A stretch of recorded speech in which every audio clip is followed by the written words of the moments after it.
Du côté de FAA, les assises de l'aide aux victimes et de la prévention de la délinquance se poursuivent. Aujourd'hui, la réflexion s'est tournée sur les violences sexuelles sur mineurs. Comment prévenir ces actes, briser les tabous et les justifications culturelles ou religieuses? On voit cela avec Athéna Milkam et Ralhauma. Dans l'imaginaire collectif, ils sont qualifiés de fous ou encore de monstres. Les auteurs de violences sexuelles sur mineurs sont pourtant souvent plus proches des victimes que l'on ne pense. Dans la majorité des cas, ils ont même un lien de parenté avec la victime. Un constat qui n'est pas réservé à la Polynésie.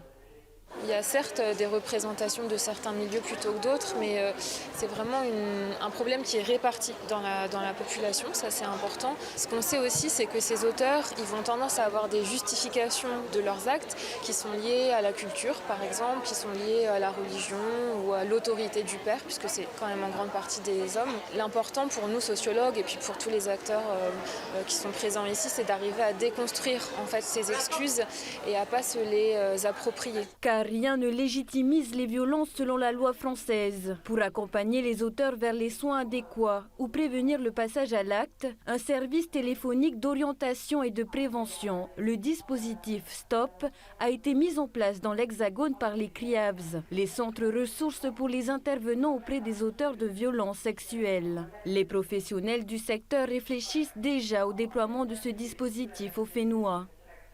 Alors la première chose, c'est de faire une évaluation très rigoureuse parce que c'est ce que je vous disais, il y a des profils très différents en fait. Il n'y a pas un auteur de violence sexuelle, voilà.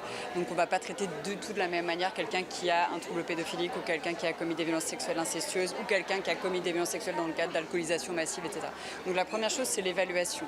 Et à partir de là, on va traiter les troubles qu'on repère. Troubles pédophiliques, on va faire une psychothérapie, éventuellement il y a des traitements médicamenteux aussi.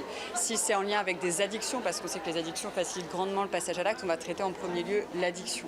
Si les profils des auteurs de violences sexuelles sur mineurs sont divers et variés, 30% d'entre eux ont eux-mêmes été victimes de violences sexuelles dans leur jeunesse et 90% victimes de maltraitance infantile. Des chiffres qui ne sont pas exhaustifs, la révélation de ces faits étant encore tabou.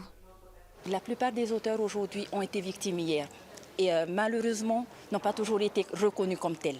Donc c'est tout un travail déjà de les amener à en parler de leur passé qui peut les aider à comprendre aujourd'hui leur passage à l'acte. C'est aussi beaucoup un travail personnel, il faut déjà que la personne s'accepte, se pardonne et que la société donne une chance à toutes ces personnes qui ont à un moment donné fait des erreurs. Des personnes dont le suivi à l'intérieur mais aussi à l'extérieur des lieux de détention est encore perfectible. C'est d'ailleurs l'un des objectifs de ces assises d'harmoniser les actions des différents intervenants.